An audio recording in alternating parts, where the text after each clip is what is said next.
vai ler João 6, depois a gente vai para 1 Coríntios 11. João 6, 51 diz: eu sou pão vivo que desceu do céu. Se alguém comer deste pão, viverá para sempre. Este pão é a minha carne, que eu darei pela vida do mundo. Então os judeus começaram a discutir exaltadamente entre si: como pode este homem nos oferecer a sua carne para comermos? Jesus lhe disse: eu digo a verdade, se vocês não comerem a carne do Filho do Homem e não beberem o seu sangue, não terão vida em si mesmos. Todo aquele que come a minha carne e bebe o meu sangue tem a vida eterna, e eu o ressuscitarei no último dia. Pois a minha carne é verdadeiramente comida e o meu sangue é verdadeiramente bebido. Todo aquele que come a minha carne e bebe o meu sangue permanece em mim e eu nele. Da mesma forma como o Pai que vive me enviou, e eu vivo por causa do Pai, assim aquele que se alimenta de mim viverá por minha causa. Este é o pão que desceu dos céus. Os antepassados de vocês comeram maná e morreram, mas aquele que se alimenta deste pão viverá para sempre. E ele disse isso quando ensinava na sinagoga de Cafarnaum. Agora deixa a sua Bíblia aberta em 1 Coríntios 11, a partir do versículo 17, que daqui a pouco a gente vai estar lendo. Amados, pela manhã eu falei sobre a aliança, o significado da ceia, o que ocorreu na ceia antes de Jesus Cristo ser crucificado, essa aliança que ele fez conosco. E a gente falou um pouquinho das outras alianças, a fim de dizer que tudo foi aperfeiçoado através do sangue de Cristo, e que esta é uma nova aliança, onde a velha aliança ela perdeu todo o seu direito, todo o seu valor. E a gente ficou pela manhã falando sobre isso, essa busca de Deus em resgatar o homem, em libertar o homem, a ponto dele ter dado o seu próprio filho, que é aquele que foi profetizado sobre Isaías, por Isaías em Isaías 53, dizendo que como ovelha muda, ele seria levado ao matadouro. E lá no versículo 11 vai dizer que ele veria a obra das suas mãos e ficaria satisfeito. Esse é o resultado desta aliança que ele fez conosco. E por causa dessa aliança, em João ele disse: olha, se você não comer do pão e se você não beber do sangue, você não tem parte comigo. Isto é, a aliança foi feita. E ele está dizendo que somente através dessa aliança que nós temos parte com ele. Não tem nenhuma outra possibilidade, não tem um se, mas, não tem. Ele foi bem claro dizendo: olha, você quer ser um comigo? E ele chega a dizer: como eu e o Pai somos um, vocês também serão um comigo. Desde o momento que vocês, e aí trazendo porque a gente falou pela manhã, vocês entendam esta aliança, onde o meu sangue foi derramado, onde eu, que sou o pão vivo que desceu dos céus, Jesus falando, eu sou o cordeiro, eu me entreguei para morrer a tua morte, a fim de que tu tenhas vida e abundância e vida eterna, onde eu me entreguei para que o meu sangue perdoasse os pecados de todo aquele que crê em mim. Mas ele vai dizer, só que isso agora tem que ser vivido todos os dias, se de fato você creu nessa aliança. Dito isso, agora a gente vai para 1 Coríntios 11, que agora tem a ver como é o nosso comportamento para comer do pão, para beber do sangue, ou qual é o nosso comportamento desde que a gente de fato abraçou esta aliança, abraçou esta redenção que há em Cristo Jesus. E em primeiro lugar eu quero dizer que, como eu falei pela manhã, a ceia não tem a ver com aquele que não peca, porque do contrário ninguém poderia ceiar, porque nós pecamos porque somos pecadores. João vai dizer que aquele que diz que não comete pecado, já está pecando porque é mentiroso.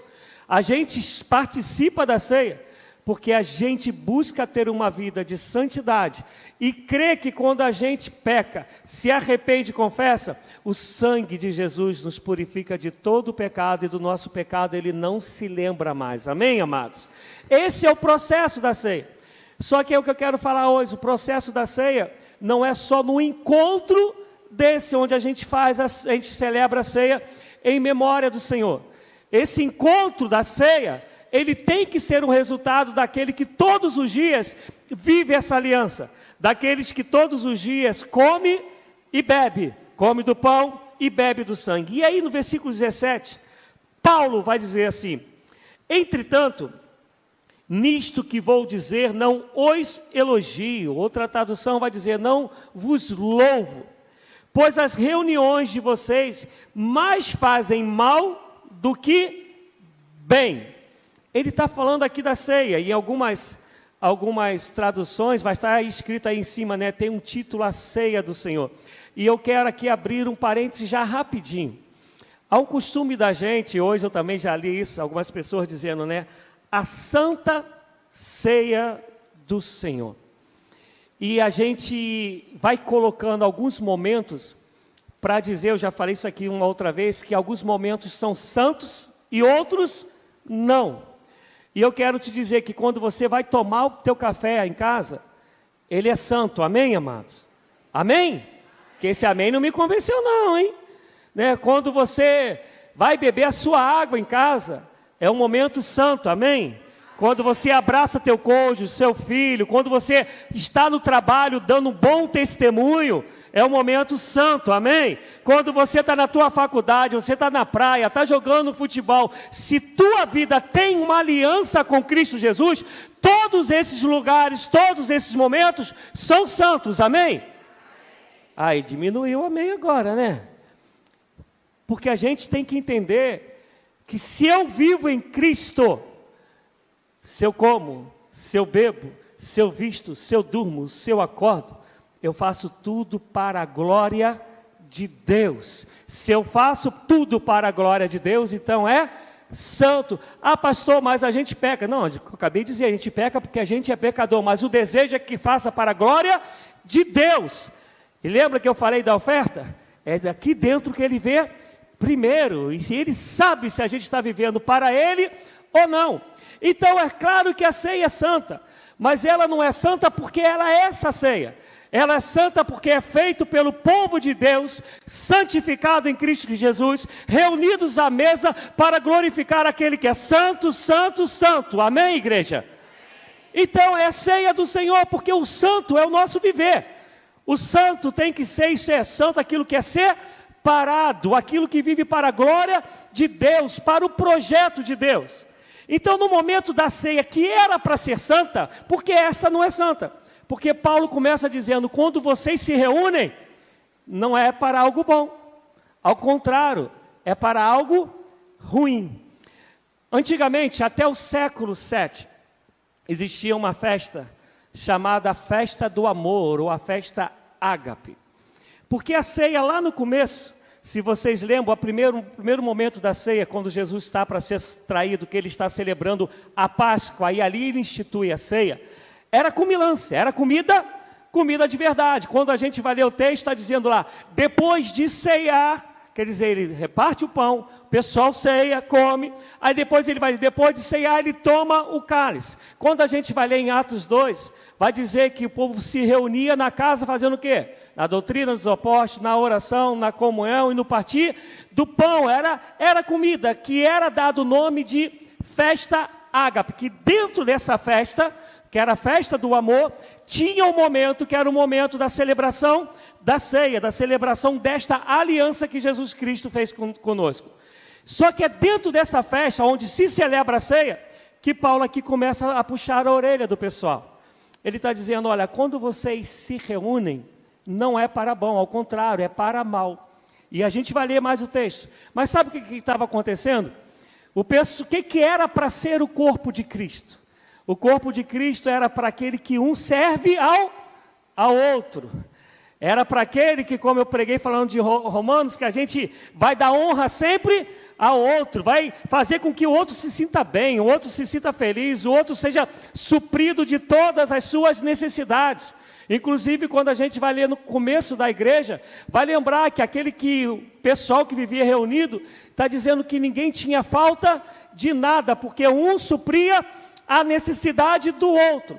E a festa ágape era para ser essa festa, que o pessoal que era bastardo, que tinha muita comida, ele levasse a sua comida nesse momento da ceia, para suprir também a necessidade daquele que não tinha. O cara que tinha lá um bom vinho, uma boa bebida, ele levava lá para suprir aquele que não tinha. Só que o que acontecia? Aqueles que tinham, comiam, bebiam apressadamente e deixavam aqueles que não tinham continuar sem ter. Os que chegavam famintos, continuavam famintos. Fora isso, lá no começo da carta, Paulo vai dizer que há divisões na igreja. Além das divisões da igreja, há problema de adultério. Tem um filho que está tendo relações com a sua própria madrasta. É uma igreja que falta perdão, é uma confusão tremenda que está tendo. E Paulo vem relatando tudo isso, até chegar nesse momento dessa carta, para dizer, olha, não adianta vocês estarem aqui, se a vida de vocês até chegar aqui, um não fala com o outro, um puxa o tapete do outro, ninguém está preocupado com ninguém, se não existe unidade, se não existe compaixão, se você não entendeu que o seu talento, que aquilo que você tem de economia, é para socorrer aquele, é para que tem necessidade, é para servir ao outro, se a tua vida é cada um por si e Deus por todos, você ainda não sabe o que é participar da ceia do Senhor. E ele vai falar, então quando vocês se reúnem, não é para o bem. Aquilo que era para ser um momento de edificação, porque a nossa fé está sendo colocada em prática, é a comunhão do povo de Deus, teria que ser um momento de alegria, para a gente saber que o Senhor Jesus morreu na cruz, para nos perdoar e nos fazer um com Ele, não somente aqui, mas para a eternidade. Então a gente tinha que estar jubilando, a gente tinha que estar dando toda hora, glória a Deus, era para ser esse momento que um olha para o outro e fala, olha, você é meu irmão e eu te amo, e o amor de Cristo está em nós, e a gente vai viver junto, eternamente. Olha, conta comigo quando você precisar. Era para ser esse ambiente aqui dentro, resultado de uma vida que já vinha de lá de fora para cá, porque toda a nossa vida tem que ser para a glória de Deus, amém? E aí ele vai dizer, em primeiro lugar, ouço que quando vocês se reúnem como igreja, há divisões entre vós, e até certo ponto creio. Essa carta aqui, se fosse nos dias de hoje, a gente ia falar que era uma fofoca. Se a gente pegar lá no capítulo 16, a gente vai ver que é o pessoal da casa de Cloé, que vai lá levar uma carta, que Paulo já tinha escrito uma primeira, eles levam essa para dizer, olha, está acontecendo isso lá na igreja. E Paulo vai dizer, olha, até certo ponto eu creio. O que Paulo está dizendo? Olha, eu não generalizo. Eu estou dizendo que é um povo que eu acredito que tem esse comportamento mesmo. E é um povo que eu acredito que não tenha, mas que o comportamento existe, ele existe. Aí ele fala, pois é necessário que haja divergência entre vocês, para que sejam conhecidos quais entre vocês são aprovados. Essa parte da pregação aqui de Paulo, dessa carta, ela me chama muita atenção nos dias de hoje. Porque olha o que Paulo está dizendo, não é bom quando vocês se reúnem, porque a maneira que vocês se reúnem não trazem um coração que de fato tem uma aliança com Deus. O comportamento de vocês não é um comportamento que adora o Senhor. E aí eu estou sabendo que há divisão, e eu acredito que entre alguns de vocês realmente deve ter. Mas ele fala algo que no nosso dia, isso a gente estranha, porque ele vai dizer, mas eu até fico feliz que haja esse problema entre vocês. Não te espanta isso? Paulo dizia, olha, eu estou sabendo que há problema, que há divisão, o momento da ceia de vocês não é legal, não é bom, é para pior, mas até que eu acho que isso é interessante. Mas sabe por que ele está falando que é interessante? Não é algo que ele desejava, Fábio, mas ele está dizendo porque aí a gente passa a saber quem é quem. O interessante é que a Bíblia fala que joios e trigo crescerão juntos, que peixes bons e peixes ruins vão ser pescados, e naquele grande dia o Senhor vai fazer a divisão, que ovelhas e bodes estarão juntos. Mas quando a gente fala de joio e trigo, às vezes é difícil demais. Eu não sei aqui quem já viu joio e trigo, quem já pôde ver. A semelhança é coisa de louco entre eles. E às vezes a gente não consegue saber quem é quem.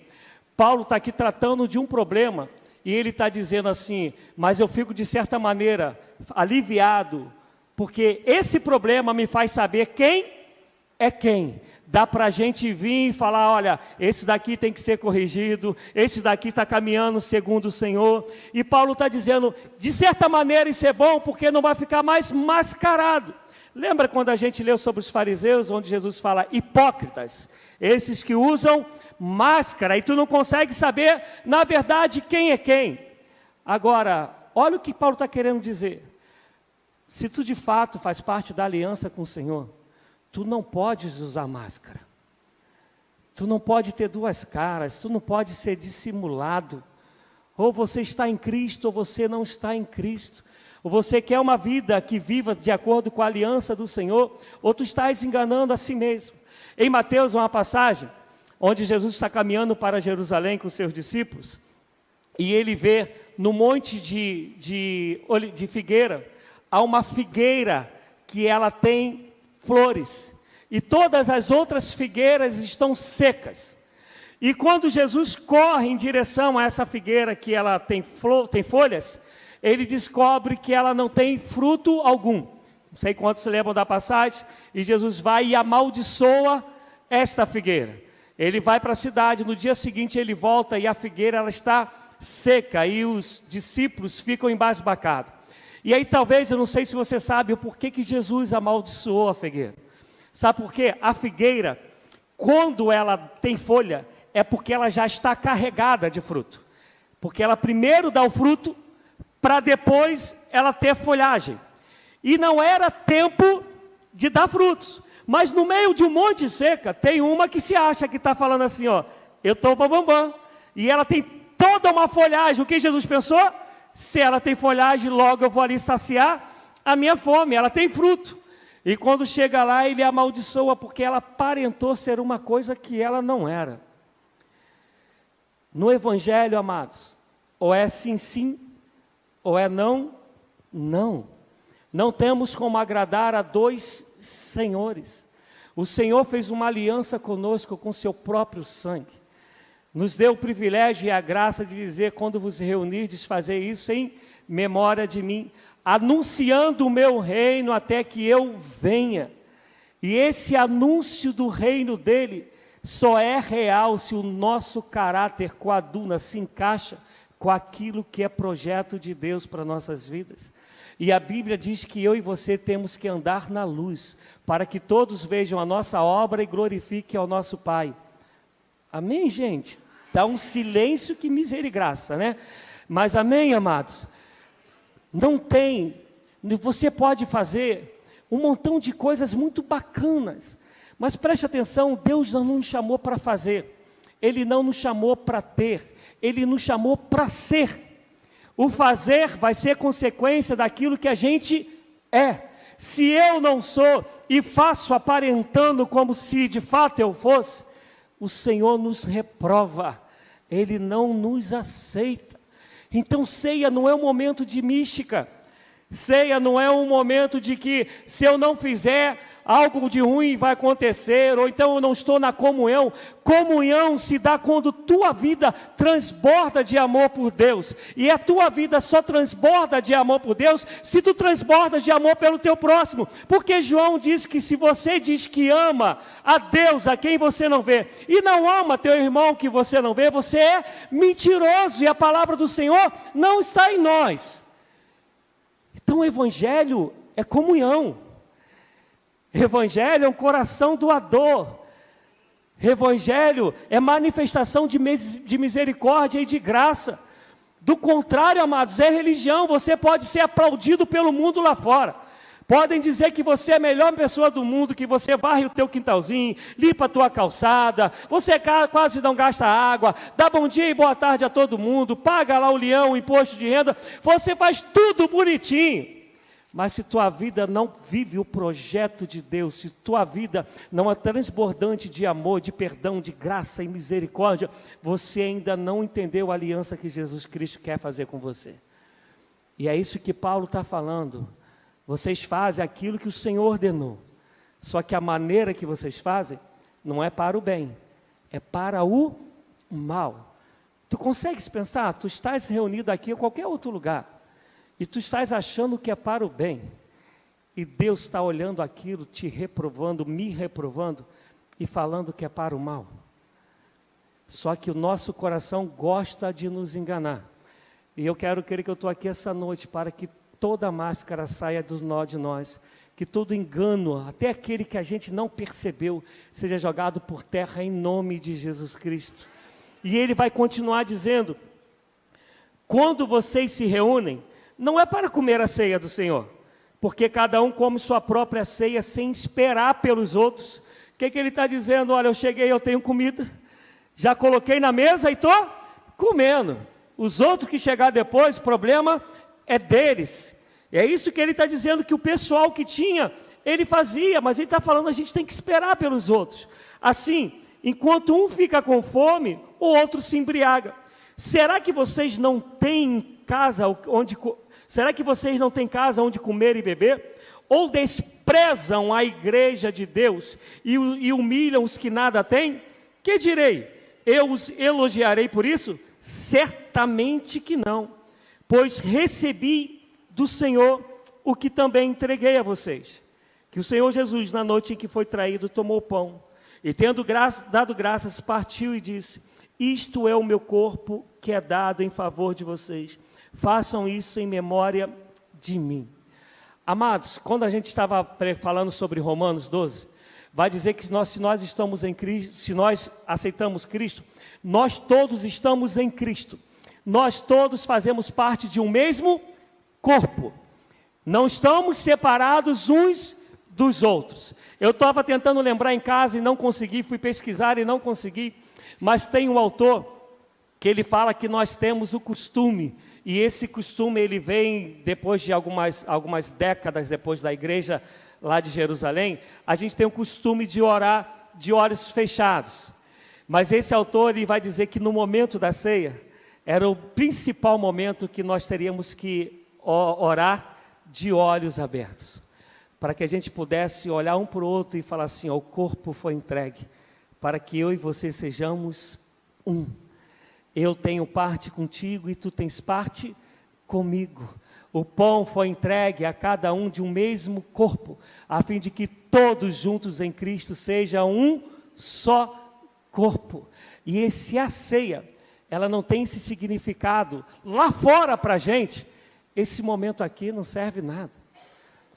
Amados, como a gente tem pessoas que, assim, fazem coisas gloriosas até para Deus, no nome de Deus, mas carregam dentro de si ódios, mágoas, raivas, iras, invejas em relação a outros. Isso é tudo menos o reino de Deus. Isso pode ser a melhor religiosidade que você encontrou, mas nunca vai ser alguém que tem uma aliança com Cristo, porque a aliança com Cristo é um Cristo que sem pecado se dá por pecadores, para que o perdão seja uma realidade na vida dos pecadores, a fim de que pecadores que foram afastados do Senhor por causa do pecado, possam de novo ser um com Ele. E esse Cristo fala que agora o meu corpo é dado por todos vocês, por isso comam todos, ninguém ficar de fora. Amém? Em nome de Jesus Cristo. Por favor, se é de Deus, deixa o Espírito falar no teu coração. Em nome de Jesus, deixa a palavra de Deus te quebrar naquilo que a gente ainda tem de vaidade, de soberba, de arrogância, e que às vezes é tão forte dentro de nós que a gente nem dá mais esse nome. A gente fala, não, porque não sabe o que fulano fez comigo. Eu e você fazemos um montão com Jesus todos os dias, toda hora. E Ele continua falando: se tu te voltares para mim, eu te perdoo, e dos teus pecados eu não me lembro mais. Porque o pão foi repartido para todos e por todos, para que todos comam do mesmo pão. Eu não estou falando que eu vou mudar isso, mas eu ainda me incomodo um pouquinho com esse negocinho aí que nasceu na época da pandemia, né? Quando eu cheguei aqui eu falei: poxa, Felipe, arruma lá um pão no dia para eu partir o pão, eu gosto disso. Porque quando a gente come daqui, ainda que seja uma simbologia, mas a simbologia, ela traz uma mensagem. Ela está dizendo que todos nós estamos comendo do mesmo pão. Ali, além de dar uma coça para abrir aquele trem, hoje de manhã eu estava querendo ir para o cálice e ficava aqui enrolando, vocês não sabem. Eu ficava aqui enrolando porque estava a gente brigando para poder tirar o biscoitinho que está ali. Mas perde um pouquinho dessa presença simbólica de que todos estão comendo do mesmo pão. E o meu desejo é que a gente entenda isso. Todos nós fomos resgatados pelo mesmo corpo que se entregou na cruz. Ninguém tirou a vida dele, ele disse, eu mesmo que a dou. E aí ele vai continuar dizendo, da mesma forma, depois da ceia, ele tomou o cálice e disse, este é o cálice da nova aliança no meu sangue. Façam isto sempre que o beberem em memória de mim. É muito forte isso aqui, gente. Sem derramamento de sangue não há perdão de pecados. Eu falei isso pela manhã. Mas está escrito aqui que é em memória dele. É para glorificar a ele. É para honrar a ele. É para glorificá-lo. É para honrá-lo. Espera aí, se é para honrá-lo, eu tenho que fazer tudo segundo a vontade dele. Eu tenho que, em mim, como foi lido aqui em Filipenses 2, lá no comecinho, que a taça leu, está escrito, que haja em nós o mesmo sentimento que houve em Cristo Jesus, que haja em nós o mesmo sentimento que houve em Cristo Jesus.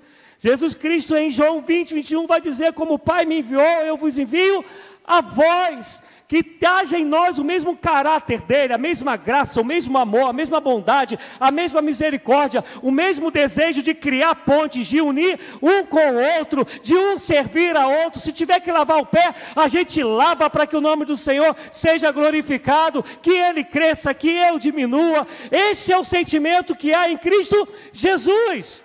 Se a ceia, se eu tomo do cálice em memória dele, eu não posso estar vivendo nem fazendo nada que vá contra a vontade dele. Do contrário, não é ceia do Senhor. Isso tem que ficar claro para a gente, sabe por quê? A religiosidade nos cauteriza. Como foi o processo do povo no Egito? Eles foram acostumando a levar um bichinho, está escrito lá, para esse sacrifício aqui, para esse perdão, é uma pomba, para aquele ali, 2 rolinhas, para aquela coisa lá, é um carneirinho. Aquilo que começou com a maneira de contrição, de adoração, de gratidão por quem estava 400 anos escravo e foi liberto, com o tempo aquilo foi ficando no automático, foi ficando normal. A ponto de que a gente chega em Joel, ele vai dizer daquele gesto de rasgar o coração, rasgar as vestes, para dizer que estava se humilhando. Joel vai dizer, olha, não, o Senhor não quer mais que rasgue as vossas vestes, mas sim os vossos corações. Por isso que agora, acaba de sacrifício de bichinho automático que tu vai lá e mata. Agora o Senhor está vendo eu ter o meu coração, porque o sacrifício já foi morto, já foi imolado e cravado lá na cruz, por amor a mim, para você e por você. E a gente tem que tomar cuidado para que essa mesmice não vire, em vez de ser uma adoração, uma devoção, uma religiosidade. Eu pregava na mini vigília de sexta-feira, que Valquimar foi comigo, na igreja Nova Canaã, e era sobre oração. E eu falava um pouco sobre a oração e eu dizia, quer ver quando a gente mais ora? É quando o calo aperta, quando o bicho está pegando, quando a enfermidade visitou, quando o desemprego bateu a porta. Não é assim, gente? Sabe por que Deus faz isso acontecer com a gente? Para que a gente se volte para Ele. Senão as nossas orações vão ser 3, 4 frases. Senão a nossa oração não vai ter mais coração. E como disse Charles Spurgeon, é melhor uma oração sem palavras, mas com coração, do que uma oração com 1000 palavras e sem coração. Porque aquilo que vai virando automático, vai tirando da gente a adoração. Eu tenho uma prática, e falei isso lá na vigília, e vocês vão me ouvir falar isso algumas vezes. Lá em casa, a gente, desde que eu casei, os filhos vieram, eu comecei a falar, ó, toda noite, todo dia. Acordou, a gente vai dizer, bom dia, paz do Senhor, eu te amo. A gente vai dormir, boa noite, a paz do Senhor e eu te amo. Podem estar lá no Rio, o outro está aqui, onde for. Inventaram o tal do WhatsApp, né? A gente vai lá e faz isso. Mas de vez em quando eu falo para eles, não deixa isso ficar no automático. E minha filha fala, pai, quando ela, às vezes ela está lá no Rio, ela fala, pai, eu vou dormir e não falo com vocês, parece que está faltando alguma coisa, eu tenho que falar para vocês. Hoje é dia, né, da esposa do pastor, não é porque eu estou aqui não, vocês podem perguntar para minha esposa, que lá em casa o meloso sou eu, tá? Não é ela não, lá em casa, né, esses traços carinhosos sou eu, não é dela não. Aí já te queimei, prefeito. Aí pode perguntar para ela quantas vezes por dia eu falo para ela, eu te amo. Hoje a minha filha chegou a falar, vocês estão muito melosos, hein? Porque se a gente deixar, amados, a gente vai caindo no praticismo, sem coração. E isso nos leva a nos afastar de Deus e celebrar a ceia, não mais como ceia do Senhor, mas como algo místico, como uma obrigação que a gente tem a cumprir, e não por um coração que adora o Senhor 24 horas por dia. Lá na mulher samaritana, em João 4, quando vão perguntar qual é o lugar de adorar, Jesus acaba com a geografia e diz, olha, o Senhor busca verdadeiros adoradores que o adorem em espírito e em verdade, não tem a ver com geografia, Ele quer coração, onde quer que o coração esteja, aqui dentro, lá fora, qualquer outro país, se é de Cristo, é adorador, é esse que Ele está buscando. E vamos lá, e aí Ele vai continuar dizendo, porque sempre que comerem deste pão e beberem deste cálice, vocês anunciam a morte do Senhor até que Ele venha. Há um propósito nisso. Sabe, a ceia ela é um momento, eu creio, que além do memorial, há um momento no reino espiritual tremendo que Deus faz coisas que a gente não vê, não sabe.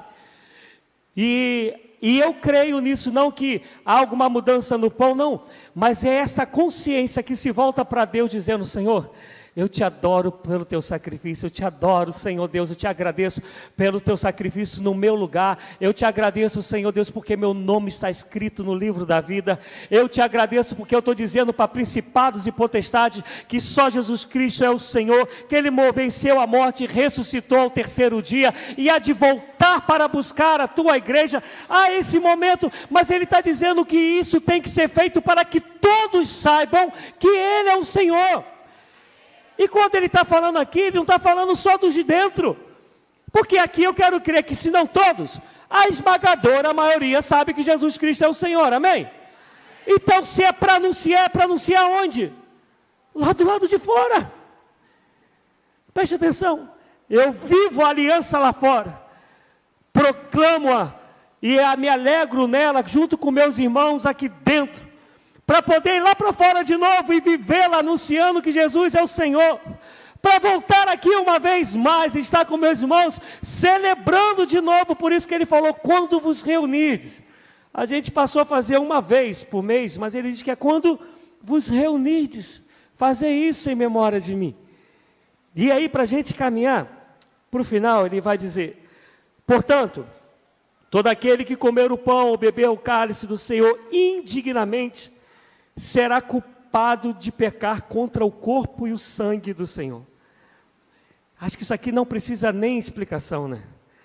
Ele está dizendo que se você não vive segundo Deus e não celebra a ceia segundo Deus, você está violentando, está ferindo o corpo do Senhor. Preste atenção, o reino de Deus nunca é individual. Tu podes achar que não, mas quando você dá mau testemunho, você está machucando o corpo do Senhor. Quando você não quer se converter dos seus maus caminhos, tu está ferindo o corpo do Senhor. Você, com certeza, vai vir um juízo sobre você se você não se arrepender. Mas toda a igreja do Senhor sofre por tua causa. Do contrário, a gente apaga o que está escrito aqui, que está bem claro.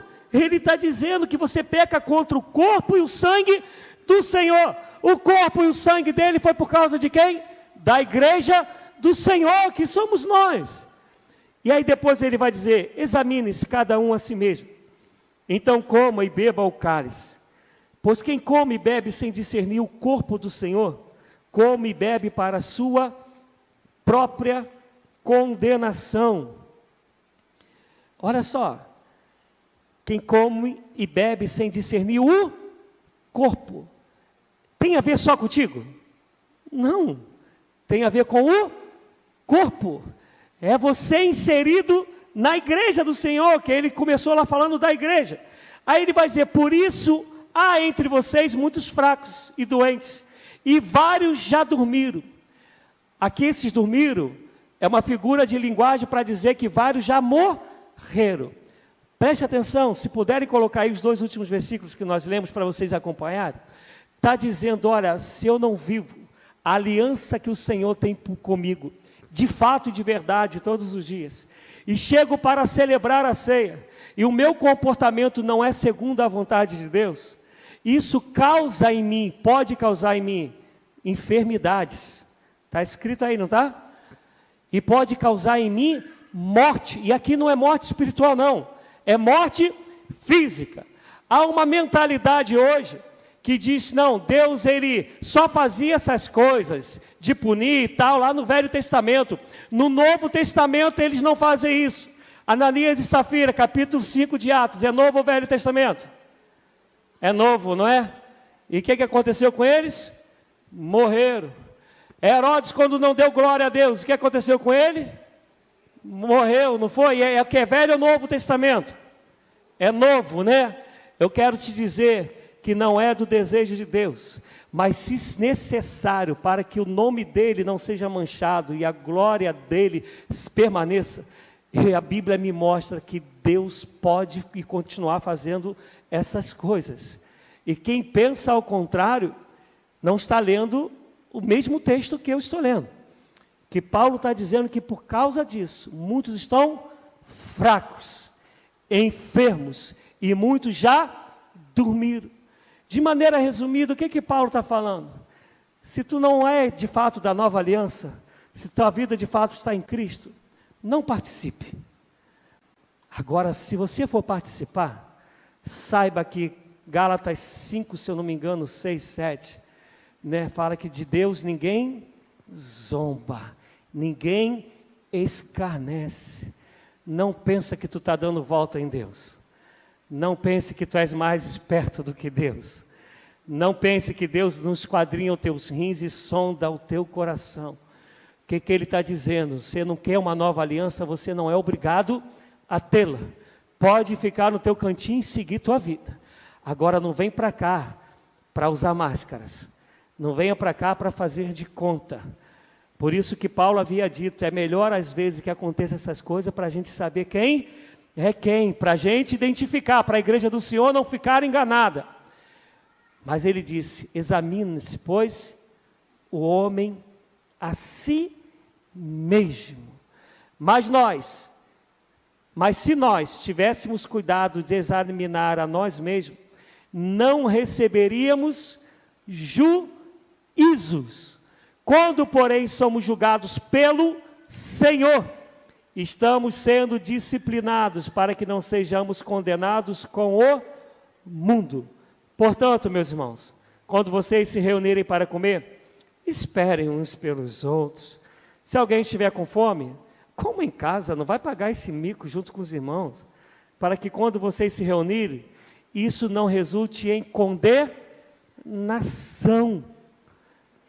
Quanto ao mais, quando eu for, darei instruções a vocês.